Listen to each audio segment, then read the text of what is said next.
Hello everyone, welcome to my channel KP success zone.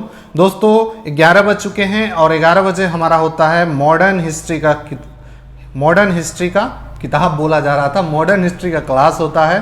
तो modern history का class में हम लोग 2 लेक्चर अपलोड हो चुका है, जिसमें हम लोग पिछले वीडियो में अंग्रेजों का बंगाल पे अधिकार देखे थे और उसमें हम लोग देखे थे बक्सर का युद्ध, प्लासी का युद्ध देखे थे। ठीक है, किस तरीके से प्लासी का युद्ध हुआ था और प्लासी के युद्ध के बाद ही अंग्रेजों की सत्ता स्थापित हो जाती है भारत में।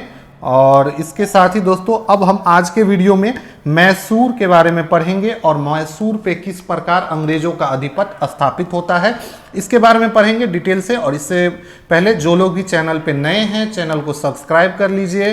ठीक है, 11 बजे डेली मॉडर्न हिस्ट्री का क्लास अपलोड होता ही रहेगा और जब तक कि पूरा सिलेबस कंप्लीट नहीं होता है मॉडर्न हिस्ट्री का तब तक पूरा आपको अपलोड किया जाएगा और पढ़ाया जाएगा। ठीक है, तो ये आने वाले सभी एग्जाम के लिए काफ़ी इंपॉर्टेंट है मॉडर्न हिस्ट्री। आप लोग जानते ही होंगे हर एग्जाम में मॉडर्न हिस्ट्री का जो वेटेज होता है सबसे ज़्यादा होता है। ठीक है, तो चलिए मैसूर शुरू करते हैं। तो मैसूर के बारे में बात करें तो मैसूर में दोस्तों उस समय वाडियार वंश का शासक था। कब? तो 18वीं सदी में। 18वीं सदी में मैसूर में वाडियार वंश का शासक था और मैसूर वाडियार वंश का जो अंतिम शासक था दोस्तों चिक्का कृष्णराज। इसके बारे में पीछे नहीं पढ़ना है ज़्यादा, आप यहीं से पढ़िए कि वाडियार वंश का अंतिम शासक जो है चिक्का कृष्णराज। चूंकि हमको हैदर अली के उदय के बारे में देखना है तो यहीं से पढ़ना और क्वेश्चन भी पूछा जाता है। ठीक है, तो अंतिम शासक चिक्का कृष्णराज वाडियार वंश का 18वीं सदी में और अंतिम शासक होता है। और इसके 2 मंत्री होते हैं, नंदराज और देवराज चिक्का कृष्णराज के 2 मंत्री होते हैं, जिसके हाथ में दोस्तों वाडियार वंश के समय पूरा सत्ता का दामोदार रहता है और ये वास्तविक सत्ता इन्हीं दोनों के पास रहता है। ठीक है, इसी टाइम में दोस्तों वाडियार वंश के टाइम में ही दोस्तों मैसूर में एक व्यक्ति का उदय होता है और वह व्यक्ति कोई और नहीं था दोस्तों, वो था हैदर अली, जिनका जन्म दोस्तों 1722 ईस्वी में मैसूर के कोलार जिला में होता है। ठीक है, मैसूर के कोलार जिला में इसका जन्म होता है। ठीक है, 1755 ईस्वी में पहली बार ये डिंडीगुल के किले का फौजदार बनाया जाता है। ठीक है, तो ये फौजदार बनता है सबसे पहले। कहाँ के किला का पूछा जाए तो डिंडीगुल के किला का। कहाँ का? तो डिंडीगुल के किला का फौजदार बनता है। और कब बनता है दोस्तों? 1755 ईस्वी में। कब बनता है? तो 1755 ईस्वी में डिंडीगुल के किले का फौजदार बनता है। ठीक है, उसके बाद डिंडीगुल में इन्होंने आधुनिक शस्त्रागार की स्थापना करता है। आधुनिक शस्त्रागार की स्थापना, ये क्वेश्चन पूछा जाता है कि डिंडीगुल में आधुनिक शस्त्रागार की स्थापना किसके द्वारा किया गया था? तो हैदर अली के द्वारा किया गया था। और पूछे कब किया गया था? तो 1755 ईस्वी में। ठीक है, और ये जो शस्त्रागार था दोस्तों ये फ्रांसीसी विशेषज्ञों की मदद से स्थापना करता है हैदर अली। ठीक है, तो फौजदार बनते ही क्या करता है? डिंडीगुल में आधुनिक शस्त्रागार का स्थापना करता है। अब देखिए दोस्तों ये योग तो था ही सेनापति। और उसके बाद 1761 ईस्वी में मैसूर का शासक बन जाता है हैदर अली। मैसूर का शासक बन जाता है हैदर अली। तो पूछा जाता है कि हैदर अली कब मैसूर का शासक बनता है? तो 1761 ईस्वी में मैसूर का शासक बनता है। ठीक है, इस वीडियो में हम दोस्तों अवध के बारे में भी पढ़ेंगे, तो वीडियो के लास्ट तक बने रहिएगा। अवध में किस तरीके से कब्जा होता है इसके बाद पढ़ेंगे, तो पहले मैसूर पढ़ लेते हैं। तो आप लोग बीच में मत छोड़ के जाइएगा, पूरा पढ़िए ताकि आपको संपूर्ण ज्ञान हो। ठीक है, चलिए उसके बाद देखेंगे प्रथम आंग्ल मैसूर युद्ध। अब जिस तरीके से हैदर अली का उदय हो रहा था और वर्चस्व बढ़ रहा था, उसके बाद अंग्रेजों से इसका टकराना लाजमी था, चूंकि अंग्रेज इस समय तक बंगाल में अपना कब्जा जमा लेता है। देखते ही थे बंगाल में कब्जा जमा लेता है 1764 में बक्सर के युद्ध में। उसके बाद दोस्तों प्रथम आंग्ल मैसूर युद्ध होता है। ठीक है, प्रथम आंग्ल मैसूर युद्ध जो होता है 1767 से 1769 ईस्वी में। ठीक है, ये अंग्रेज और हैदर अली के बीच युद्ध होता है। ठीक है, इस युद्ध में क्या करता है? हैदर अली विजय हो जाता है। हैदर अली प्रथम आंग्ल मैसूर युद्ध में कौन जीत जाता है? तो हैदर अली विजय हो जाता है। सोचिए हैदर अली कितना मजबूत था। अभी अभी अंग्रेज 1764 में बक्सर का युद्ध देखे थे, जहां पे 3 सेना साथ में लड़ रही थी और उसको हरा देती है। ठीक है, लेकिन जब हैदर अली की बात आता है तो हैदर अली अंग्रेजों को हराने में कामयाब हो जाते हैं 1767 ईस्वी में, जबकि 1764 में एक बहुत ही अच्छी जीत हासिल करता है अंग्रेज बक्सर में। ठीक है, तो हैदर अली इस प्रथम आंग्ल मैसूर युद्ध में हराने में कामयाब हो जाता है किसको, तो अंग्रेजों को। उसके बाद प्रथम आंग्ल मैसूर युद्ध में जैसे ही अंग्रेज हार जाते हैं तो वो एक संधि करते हैं, और उस संधि का नाम है दोस्तों मद्रास की संधि। ठीक है, मद्रास की संधि, जो कि कब होता है 1769 ईस्वी में। तो अगर पूछा जाए मद्रास की संधि कब हुई थी, 1769 ईस्वी में। पूछा जाए किस आंग्ल मैसूर युद्ध में मद्रास की संधि हुई थी, तो प्रथम आंग्ल मैसूर युद्ध में मद्रास की संधि हुई थी, और इसमें विजय कौन प्राप्त किया था, तो हैदर अली विजय रहा था। इस समय अगर पूछा जाए कि बंगाल का गवर्नर कौन था, तो प्रथम आंग्ल मैसूर युद्ध के समय बंगाल का गवर्नर रहता है लॉर्ड वेरेलास्ट। लॉर्ड वेरेलास्ट जो है दोस्तों प्रथम आंग्ल मैसूर युद्ध के समय बंगाल का गवर्नर रहता है, और ये क्वेश्चन भी पूछा जाता है। यहां से दोस्तों जितना पॉइंट है हर पॉइंट से क्वेश्चन बनता है। ठीक है, तो काफी इंपॉर्टेंट है, सबको लिख लीजिए। उसके बाद बात करें, प्रथम मैसूर युद्ध खत्म हो जाता है 1769 में संधि के साथ ही। उसके बाद दोस्तों कुछ समय बाद फिर से द्वितीय आंग्ल मैसूर युद्ध होता है। इसमें अंग्रेज हार जाते हैं, इसके बाद अंग्रेज फिर वापस चले जाते हैं, लेकिन संधि के बाद फिर से वो क्या करते हैं, तैयारी करते हैं, और फिर से हैदर अली को हराने के लिए द्वितीय आंग्ल मैसूर युद्ध में फिर से हैदर अली के साथ युद्ध होता है। अब देखिए, द्वितीय आंग्ल मैसूर युद्ध 1780 से लेके 1784 ईस्वी तक चलता है। ठीक है, 1780 में स्टार्ट होता है और 84 में खत्म हो जाता है। द्वितीय आंग्ल मैसूर युद्ध के दौरान ही एक युद्ध होता है जो कि काफी फेमस है और कई बार एग्जाम में देखने को मिला है। वो युद्ध है दोस्तों पोर्टो नोवा का युद्ध। पोर्टो नोवा का युद्ध दोस्तों पूछा जाता है कि किस युद्ध में हुआ था, तो द्वितीय आंग्ल मैसूर युद्ध में हुआ था। और कब हुआ था दोस्तों, तो नवंबर 1781 ईस्वी में। कहीं कहीं आपको इसका ईस्वी 1782 भी दिखेगा, तो लेकिन इसका जो सही है नवंबर 1781 ईस्वी में पोर्टो नोवा का युद्ध हुआ था। ठीक है, आपको यही याद रखना है। पोर्टो नोवा का जो युद्ध हुआ था दोस्तों वो हैदर अली और आयरकुट, सर आयरकुट, ये दोस्तों अंग्रेज सेनापति था द्वितीय आंग्ल मैसूर युद्ध में। ठीक है, तो हैदर अली और आयरकुट के बीच द्वितीय आंग्ल मैसूर युद्ध में युद्ध होता है पोर्टो नोवा का युद्ध, और इसमें हैदर अली हार जाते हैं और आयरकुट इसमें क्या होता है, जीतने में कामयाब हो जाता है। जहां दोस्तों अंग्रेज प्रथम आंग्ल मैसूर युद्ध में हार जाते हैं, वहीं द्वितीय में आके हैदर अली को हराने में कामयाब हो जाते हैं। और इसके बाद दोस्तों 1782 ईस्वी में हैदर अली की मृत्यु हो जाती है। हैदर अली इस हार को बर्दाश्त नहीं कर पाते हैं और उसकी मृत्यु 1782 ईस्वी में जाके हो जाती है। ठीक है, द्वितीय आंग्ल मैसूर युद्ध के समय ही दोस्तों हैदर अली के मृत्यु के बाद युद्ध को जारी रखा जाता है और टीपू सुल्तान जो है मैसूर का अगला शासक बनता है। युद्ध के दौरान देखिए टीपू सुल्तान के पास कैसी स्थिति थी कि द्वितीय आंग्ल मैसूर युद्ध चल रहा था, उसी समय उसके पिता की मृत्यु हो जाती है 1782 ईस्वी में, और युद्ध को आगे बढ़ाते हैं उसका बेटा टीपू सुल्तान, जो कि हैदर अली का क्या था, पुत्र था। 1782 ईस्वी में मैसूर का शासक बनता है। ठीक है, तो 1782 ईस्वी में मैसूर का शासक बनता है हैदर अली की मृत्यु के बाद, और ये दोस्तों युद्ध को जारी रखता है, युद्ध को विराम नहीं करता है। ठीक है, उसके बाद दोस्तों 1784 ईस्वी में मैंगलोर की संधि होती है और इस संधि के साथ द्वितीय आंग्ल मैसूर युद्ध समाप्त हो जाता है। ठीक है, तो पूछा जाए टीपू सुल्तान कब किस युद्ध के दौरान शासक बने थे, तो द्वितीय आंग्ल मैसूर युद्ध के दौरान। टीपू सुल्तान कौन थे, तो हैदर अली के पुत्र थे, और कब शासक बने थे, तो 1782 ईस्वी में मैसूर के शासक बने थे। ठीक है, उसके बाद द्वितीय आंग्ल मैसूर युद्ध में पूछा जाता है कौन सा संधि हुआ था, तो मैंगलोर की संधि होती है 1784 ईस्वी में। 1784 ईस्वी में इस समय बंगाल का गवर्नर पूछा जाए तो वारेन हेस्टिंग्स बंगाल का गवर्नर रहता है। वारेन हेस्टिंग्स 1772 ईस्वी में बंगाल का गवर्नर बनता है और ये 1785 ईस्वी तक बंगाल में रहता है। ठीक है, उसके बाद बात करेंगे तृतीय आंग्ल मैसूर युद्ध। द्वितीय आंग्ल मैसूर युद्ध समाप्त हो जाता है मैंगलोर की संधि के बाद। अब तृतीय आंग्ल मैसूर युद्ध जो होता है दोस्तों वो 1790 से 92 ईस्वी के बीच फिर से मैसूर युद्ध होता है, जिसे नाम रखा गया तृतीय आंग्ल मैसूर युद्ध। इसमें कैप्टन मिडोज ने टीपू को पराजित कर देता है। इस युद्ध में दोस्तों टीपू को पराजित कर देता है। और याद रखिए दूसरा युद्ध में टीपू पराजित नहीं होता है, मतलब संधि होकर समझौता हो जाता है।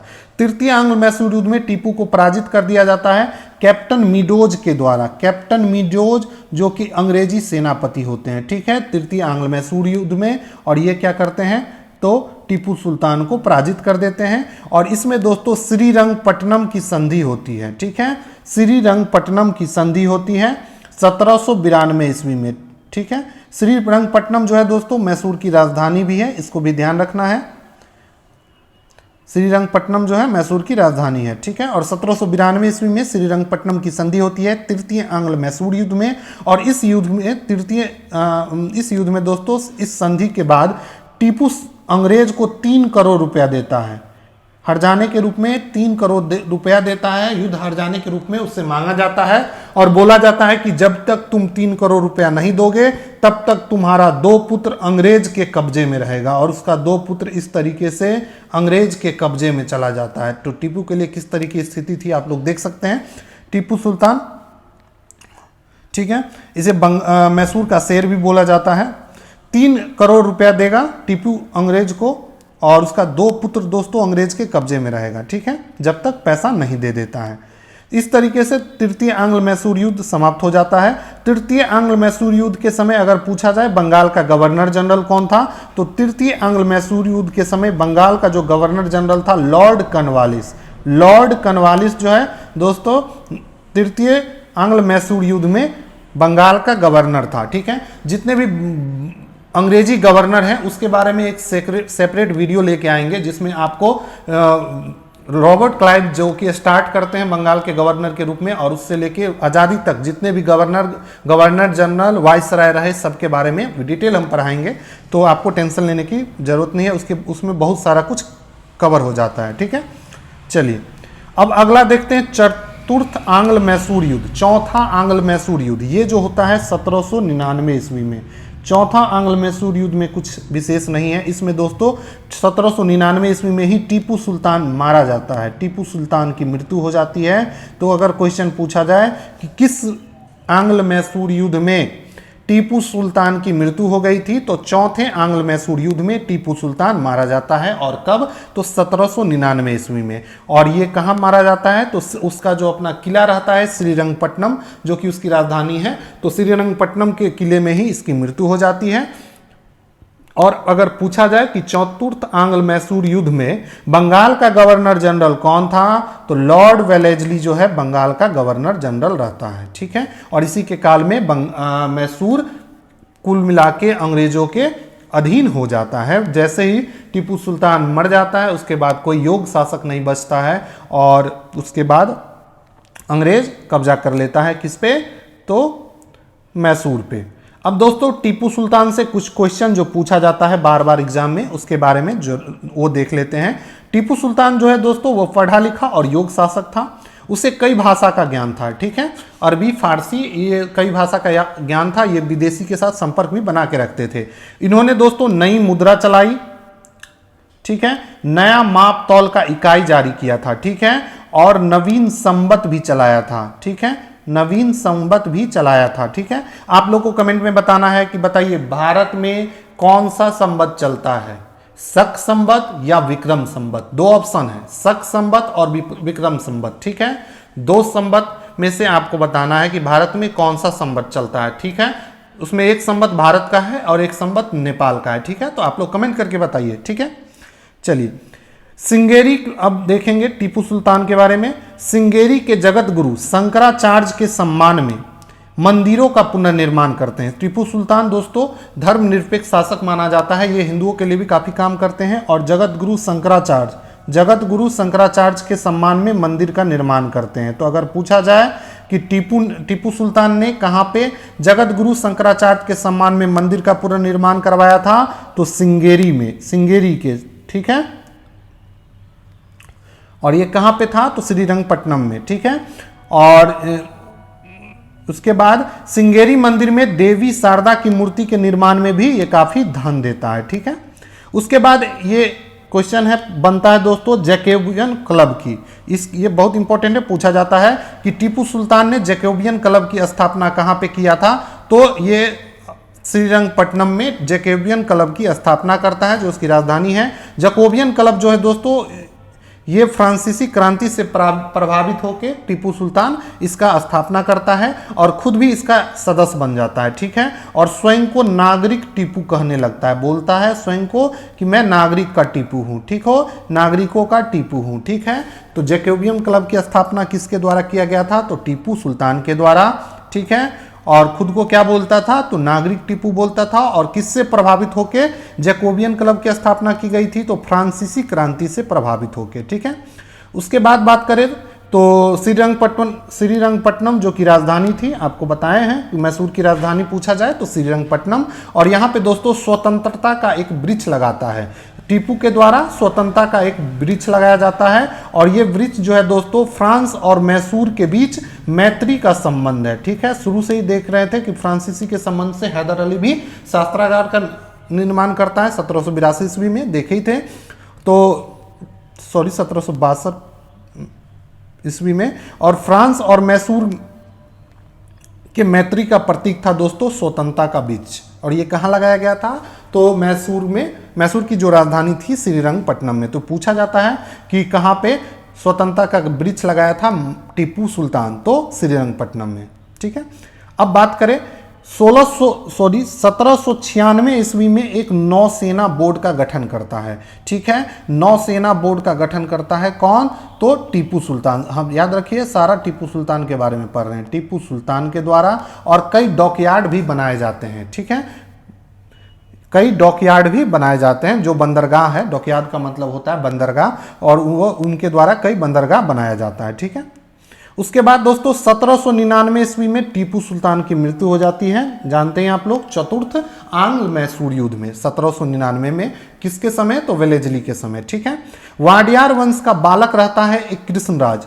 उसके बाद जब टीपू सुल्तान की मृत्यु हो जाती है तो वाडियार वंश का ही एक बालक रहता है कृष्णराज, इसको मैसूर का शासक बना दिया जाता है, ठीक है, वेलेजली के द्वारा, ठीक है, अंग्रेजों के द्वारा। वेलेजली आयरलैंड, उसके बाद दोस्तों इस युद्ध में विजय के बाद, मैसूर पे कब्जा होने के बाद, वेलेजली को आयरलैंड के लॉर्ड समाज के द्वारा मार्किव्स की उपाधि प्रदान की गई थी, मार्किव्स की उपाधि प्रदान की गई थी, ठीक है, मैसूर विजय के लिए। तो पूछा जाए वेलेजली को कौन सा उपाधि प्राप्त हुआ था मैसूर विजय के बाद? तो मार्किव्स की उपाधि प्राप्त हुआ था। और किसके द्वारा? तो आयरलैंड के लॉर्ड समाज के द्वारा ये उपाधि दिया गया था। इस तरीके से हमने देखा कि किस तरीके से अंग्रेजों ने मैसूर पे कब्जा जमाया, ठीक है।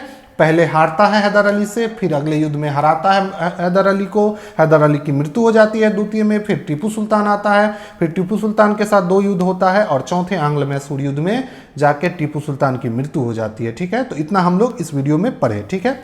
चलिए अब अगला देखेंगे दोस्तों, वो है अवध। अवध पर अंग्रेजों का अधिकार, ठीक है, अवध के बारे में पढ़ेंगे डिटेल से। चलिए अवध के बारे में, अवध ये अंग्रेज और मराठों के बीच के बफर राज बन जाता है। अवध जो मेन क्षेत्र है दोस्तों, ये यूपी का क्षेत्र है। और इधर देखेंगे तो बंगाल में, पूर्वी साइड में बंगाल में अंग्रेज अपना स्थापित कर लिया था वहां पे। और इधर मैसूर में भी मराठा था, जो महाराष्ट्र वाला क्षेत्र में इधर देखें तो मराठा था। और बीच में जो यूपी वाला क्षेत्र है दोस्तों, इसमें हो जाता है कौन? अवध। और अवध क्या करता है? दोनों के बीच बफर स्टेट के रूप में कार्य करता है, ठीक है। तो इसलिए बोला जाता है कि अवध जो है अंग्रेज और मराठों के बीच का बफर राज था। किसके किसके बीच के? तो अवध अंग्रेज और मराठों के बीच के, ठीक है। अब देखते हैं शहादत खान। शहादत खान जिसे दोस्तों बुरहानुल मुल्क की उपाधि प्राप्त था, ये मोहम्मद शाह के द्वारा इसको दिया जाता है उपाधि। मोहम्मद शाह दोस्तों मुगल शासक थे, एक मोहम्मद शाह रंगीला, इसके द्वारा इसे शहादत खान को बुरहानुल मुल्क की उपाधि दी गई थी। और शहादत खान ने दोस्तों 1722 ईस्वी में क्या करता है? अवध में स्वतंत्र घोषित कर देता है, अवध को स्वतंत्र घोषित कर लेता है। मतलब मुगल, उस समय केंद्र में मुगल साम्राज्य रहता है, ठीक है, तो मुगल साम्राज्य रहता है। और मोहम्मद शाह के समय में ही ये क्या करता है? 1722 ईस्वी में अवध को स्वतंत्र घोषित कर देता है, ठीक है।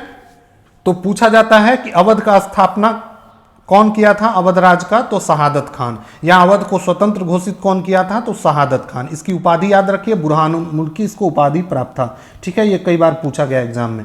उसके बाद है दोस्तों सफदर जंग, जिसे अब्दुल मसूर खान भी बोला जाता है। शहादत खान के बाद ये अवध के शासक, अवध का शासक बनता है शहादत खान के बाद ये। ठीक है, इसके बारे में कुछ ज़्यादा डिटेल नहीं है। तो सफदर जंग के बाद जो शासक बनता है वो बनता है शुजाउद्दौला।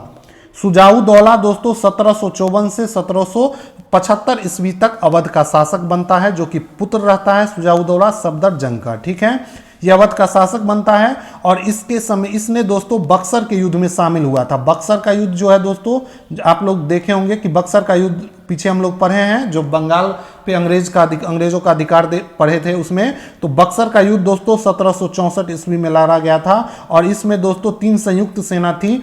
एक तो मीर कासिम की, ठीक है, दूसरा कौन था? तो दूसरा जो था दोस्तों वो था शुजाउद्दौला जो कि अवध का नवाब, और तीसरा था मुगल बादशाह शाह आलम द्वितीय। तो ये दोस्तों उसमें अंग्रेजों के खिलाफ लड़ा था। संयुक्त सेना में एक इसकी भी सेना थी शुजाउद्दौला की बक्सर के युद्ध में। ठीक है, तो इसलिए शुजाउद्दौला के बारे में कि बक्सर के युद्ध में ये शामिल हुआ था और इस युद्ध में इस संयुक्त सेना की जो क्या होती है पराजय हो जाती है अंग्रेजों के द्वारा। 1773 ईस्वी में बनारस की संधि वारेन हेस्टिंग्स के साथ करता है। वारेन हेस्टिंग्स के साथ बनारस की संधि करता है। ठीक है, 1773 ईस्वी में शुजाउद्दौला, ठीक है, शुजाउद्दौला वारेन हेस्टिंग्स के साथ बनारस की संधि करता है। इससे पहले भी एक संधि करता है शुजाउद्दौला, जो कि देखे होंगे, जो बक्सर के युद्ध के बाद 2 संधि होता है। 1765 ईस्वी में ये संधि करता है, इलाहाबाद की द्वितीय संधि। ठीक है, इलाहाबाद की द्वितीय संधि। ठीक है, और ये संधि जो किया जाता है किसके साथ? तो रॉबर्ट क्लाइव के साथ ये संधि होता है। ठीक है, तो इसको भी ध्यान रखना है। उसके बाद दोस्तों शासक बनता है आसुफ-उद-दौला। आसुफ-उद-दौला बंगाल अवध का शासक बनता है 1775 ईस्वी में, और आसफ-उद-दौला ही जो है दोस्तों, आसफ-उद-दौला ही है लखनऊ को राजधानी बनाता है। तो अगर पूछा जाए लखनऊ को राजधानी किस अवध शासक ने बनाया था, तो आसफ-उद-दौला ने 1775 ईस्वी में लखनऊ को राजधानी बनाया था। और इससे पूर्व जो राजधानी था दोस्तों वो फैजाबाद था। फैजाबाद जिसका नाम योगी जी बदल के अब क्या रख दिए हैं, फैजाबाद डिस्ट्रिक्ट को तो अयोध्या रख दिया गया है। ठीक है, तो फैजाबाद के से ही दोस्तों राजधानी को परिवर्तन करके लखनऊ ले जाता है आसुफ-उद-दौला। ठीक है, और लखनऊ में दोस्तों इमाम बाड़ा का निर्माण कराया जाता है। आप लोग अगर लखनऊ गए होंगे तो वहाँ देखे होंगे इमाम बाड़ा है, एक बहुत ही अच्छा जगह है इमाम बाड़ा। ये इसका निर्माण जो है दोस्तों ये कराया गया है आसुफ-उद-दौला के द्वारा। ठीक है, इमाम बाड़ा का निर्माण। उसके बाद बात करेंगे वाजिद अली शाह के द्वारा। इसके बारे में पूछा जाता है अवध का अंतिम नवाब कौन था, तो वाजिद अली शाह ये अवध का दोस्तों अंतिम नवाब था। इससे भी क्वेश्चन पूछा जाता है कि अवध का अंतिम नवाब कौन था, डायरेक्ट क्वेश्चन रहता है। ठीक है, तो वाजिद अली शाह अवध का अंतिम नवाब रहता है। ठीक है, यहाँ तक आप लोग को हो गया। इसी के राज में दोस्तों कुशासन का इल्जाम लगाकर 1856 ईस्वी में ब्रिटिश क्या करता है, तो अपने शासन में मिला लेता है। बोलता है कि भाई तुम्हें शासन करने नहीं आता है, कुशासन है तुम्हारे यहाँ, शासन नहीं है। तो ये आरोप लगा देता है और वाजिद अली शाह को हटाकर अंग्रेज क्या करता है, अवध पे कब्जा कर लेता है। और दोस्तों 1857 की क्रांति में एक ये भी महत्वपूर्ण कारण बना था। 1857 का जो युद्ध हुआ था, ठीक है, एक तो सैनिक विद्रोह था ही, वो सैनिकों का कारण था चर्बी युक्त कारतूस। ठीक है, लेकिन 1857 की क्रांति का एक ये भी था कि अवध को कुशासन के आधार पे क्या करता है, अंग्रेज अपने में मिला देता है। और उस समय अंग्रेजी सेना में दोस्तों क्या था कि अंग्रेजी सेना में बहुत सारे सैनिक जो थे वो अवध से थे और वो नाराज हो जाते हैं। इसके कारण भी 1857 की क्रांति भड़कती है। ठीक है, तो तत्कालीन कारक ये भी था, अवध को कुशासन के आधार पे अंग्रेजों राज में मिलाया जाना। ठीक है, तो इस तरीके से दोस्तों अवध पे भी कब्जा कर लेता है कौन, तो अंग्रेज। ठीक है, अगले वीडियो में हम देखेंगे मराठा के बारे में, राजपूत के बारे में जी, और इन पे किस तरीके से अंग्रेजी शासन का कब्जा होता है और उस समय क्या स्थिति रहती है उसके बारे में। ठीक है, उसके बाद हम लोग 1857 की क्रांति पे आएंगे और उसके बाद जो पूरा सिलेबस को एक एक करके दोस्तों ख़त्म किया जाएगा। तो आप लोग वीडियो में बने रहें, जब तक एग्ज़ाम नहीं होता है दोस्तों हम थ्योरी और ऑब्जेक्टिव दोनों कराएंगे आप लोग को। साथ ही अगर दोस्तों अगर आप लोग ऑब्जेक्टिव प्रैक्टिस करना चाहते हैं तो लूसिएंट या फिर क्रॉन की जो बुक आती है ऑब्जेक्टिव की, उससे प्रैक्टिस कर सकते हैं। जो जो टॉपिक कवर होता जा रहा है आप लोग अपने खुद से पढ़ने के बाद जाइए और ऑब्जेक्टिव बनाइए, ठीक है। ऑब्जेक्टिव बनाने के बाद आपको लगेगा कि इस क्लास का क्या फायदा हो रहा है आपको, ठीक है। और वहां पे आप देखेंगे कि 90% ऑब्जेक्टिव आपके बन रहे हैं, ठीक है। और जो 10% नहीं बन रहे हैं उसको बार बार हम बोल रहे हैं कि आप उसको क्या करेंगे, नोट डाउन कर लेंगे अपने कॉपी में, क्योंकि जो भी नया क्वेश्चन मिले आप नोट डाउन करते रहिए अपने कॉपी में। इससे क्या होगा कि आपको संपूर्ण तैयारी हो जाएगी एग्जाम की हिस्ट्री की, ठीक है। उसके बाद दोस्तों मिलते हैं अगले क्लास में। अगला क्लास जो कि 12 बजे है दोस्तों, और 12 बजे जो क्लास होने वाला है वो बिहार ज्योग्राफी का होने वाला है। बिहार हिस्ट्री कंप्लीट हो चुका है, पूरा प्लेलिस्ट पड़ा हुआ है, अगर आप लोग नहीं देखें तो प्लेलिस्ट में जाइए देख सकते हैं। उसमें 100 MCQ भी कराया गया है लास्ट में। बिहार हिस्ट्री में दोस्तों मॉडर्न हिस्ट्री अभी कंप्लीट किए हैं, एंशियंट, और बात करें मिडावल जो मध्यकालीन भारत है मध्यकालीन बिहार का इतिहास है, उसको अभी नहीं कवर किए क्योंकि मॉडर्न से ज़्यादा क्वेश्चन पूछा जाता है, तो उसको भी कवर करेंगे। तो चैनल पे बने रहिए, ठीक है। मिलते हैं अगले वीडियो में।